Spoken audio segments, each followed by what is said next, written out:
జగన్ మళ్ళీ జైలుకి వెళ్తాడు. సో దీనికి సంబంధించి ఒక అంటే ఇప్పుడు దీని చుట్టే వివాదం జరుగుతోంది. నిజంగా జగన్ గారు మళ్ళీ జైలుకి వెళ్తారా?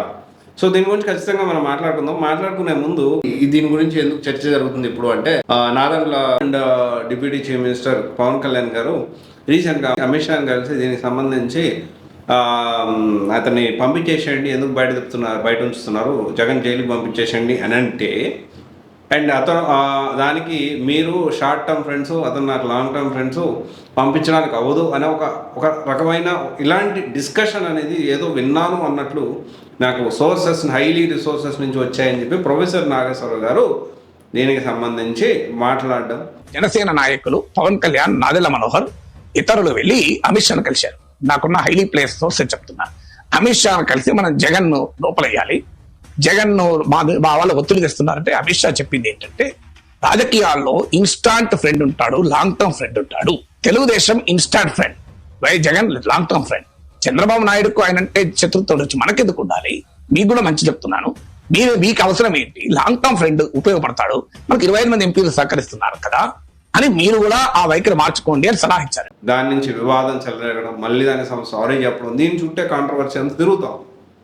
ఓకే, అండ్ ఇక్కడ జగన్ జైలుకి వెళ్తారా లేదా అని మనం ఒకసారి దాని గురించి మాట్లాడుకునే ముందు మాజీ ముఖ్యమంత్రి దివంగత జయలలిత గారు ఆ కేసు ఏంటో ఒకసారి చూడడానికి ప్రయత్నించారు. సో ఇక్కడ ఏఐటీఎంకి సపోర్ట్ తోటి చీఫ్ మినిస్టర్ అయ్యారు జయలలిత గారు. ఫస్ట్ టర్మ్ ఏమో 1996-91 మధ్యలో, 96లో సుబ్రహ్మణ్యం అంటే అప్పుడు కాంగ్రెస్ సంబంధించిన వ్యక్తి సుబ్రహ్మణ్య స్వామి కంప్లైంట్ చేశాడు, అండ్ కరప్షన్ జరిగింది, ఇల్లీగల్ వెల్త్ ఉంది, అండ్ ఇవన్నీ కూడా ఉన్నాయని చెప్పి చేయడం జరిగింది. 2003లో సుప్రీంకోర్టు జయలలిత గారి కేసుని తమిళనాడు నుంచి బెంగళూరు షిఫ్ట్ చేయడం, 14లో 4 సంవత్సరాల జైలు, 100 కోట్ల ఫైన్ అయితే విధించింది.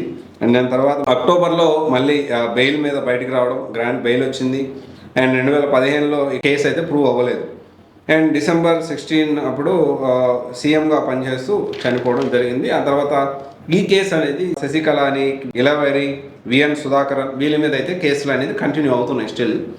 ఆ తర్వాత శపథం చేసి ఏదో జరిగింది, గందరగోళం చేసింది. ఓవరాల్గా ఏంటి అంటే ఇక్కడ ప్రూవ్ అనేది నిజంగా అవినీతి చేశారా, పాల్పడ్డారా లేదా అనేది ఇంకా కొంత ఆల్రెడీ శిక్ష పడింది, మళ్ళీ దాని మీద బెయిల్ మీద బయటకు వచ్చారు. కానీ ఒక రకమైన మానసిక క్షోభకు గురయ్యి తను ఆరోగ్యం కూడా ఇబ్బంది పడి చనిపోవడం జరిగింది. జగన్ మళ్ళీ జైలుకి వెళ్తానని మాట్లాడుతూ మళ్ళీ జయలలిత గారి టాపిక్ తీసుకొచ్చారు. అలాగే జగన్ గారికి అందరూ అలాంటిది సంబంధం లేదు. ఇక్కడ ఏంటి అంటే ఇంటర్లింక్ ఏముందంటే ఇక్కడ కేసు గురించి ఉంది. సో కొంచెం ఈ అవినీతి, అక్రమ సంపాదన దానికి సంబంధించిన అంటే కేసు కూడా this is different story. Quit pro ఇదిగా డిఫరెంట్ స్టోరీ. అంటే ఒక దగ్గర ఎక్కడో గవర్నమెంట్ బెనిఫిషియల్ కోసం, ఇంకో దగ్గర ఎక్కడో ఏదో కంపెనీస్లో, ఈ సూట్ కేస్ కంపెనీస్లో, ఇది పెద్ద story. That is different story. But ఇక్కడ ఏంటంటే అక్రమ అవినీతి డబ్బుని ఇచ్చేసారనే కాన్సెప్ట్లోనే ఇక్కడ రెండు కూడాను కేసులు అనేవి సిమిలర్గా జరుగుతున్నాయి. ఓకే, అయితే ఇక్కడ జగన్ మళ్ళీ జైలు పంపించాలి అంటే ఇక్కడ ఆలోచన ఉందా లేదా అనే సెకండరీ. బట్ తర్వాత బయటకు వచ్చి ఇక విపరీతంగా దీని మీద మాట్లాడడం, డిస్కషన్ అయితే జరుగుతూ ఉంది.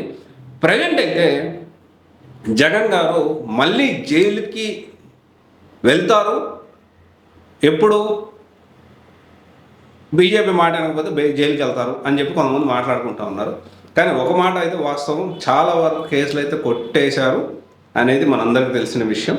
కానీ ఎంతవరకు జగన్ మళ్ళీ జైలుకి వెళ్ళే ఛాన్సెస్ ఉంది అంటే నా ఒపీనియన్లో అయితే చెప్పలేము. ఎందుకంటే ఇప్పుడు చాలాసార్లు మనం చూస్తూ ఉన్నాము, బీజేపీలో రాకముందు ఎన్ని కేసులు ఉన్నా కానీ బీజేపీలో వచ్చిన తర్వాత ఆ కేసులన్నీ కొట్టేయడం, బీజేపీకి ఇండైరెక్ట్గా డైరెక్ట్గా సపోర్ట్ చేసిన వాళ్ళకి, సో అది డిఫరెంట్ స్టోరీగా నడుస్తుంది. ఇది మనం గమనిస్తూనే ఉన్నాం. చాలా కేసెస్లో, చాలా ఇష్యూస్లో ఇది ప్రూవ్ అయింది కూడా. అయితే చూడాలి ఏమవుతుందో, జగన్ జైలుకి వెళ్తాడా లేదా, ప్రొఫెసర్ కె నాగేశ్వరరావు ఎక్కడి నుంచి ఇన్ఫర్మేషన్ వచ్చిందో. అండ్ ఖచ్చితంగా ఇప్పుడు professor K Nageswara Rao versus Janasena కూటమి ప్రభుత్వం అయింది. సో ఈ వివాదం ఇంకెంత ముందుకు వెళ్తుందో అనేది ఒక చూడాలి. కానీ ఇంకొక మనం ఆలోచించాల్సిన విషయం ఏంటి అంటే జ్యుడిషియరీ సిస్టమ్ అనేది స్వతంత్రంగా ఎంతవరకు పనిచేస్తుంది అనేది చాలా ప్రశ్నలు అయితే ప్రజెంట్ వస్తూ ఉన్నాయి. Thank you.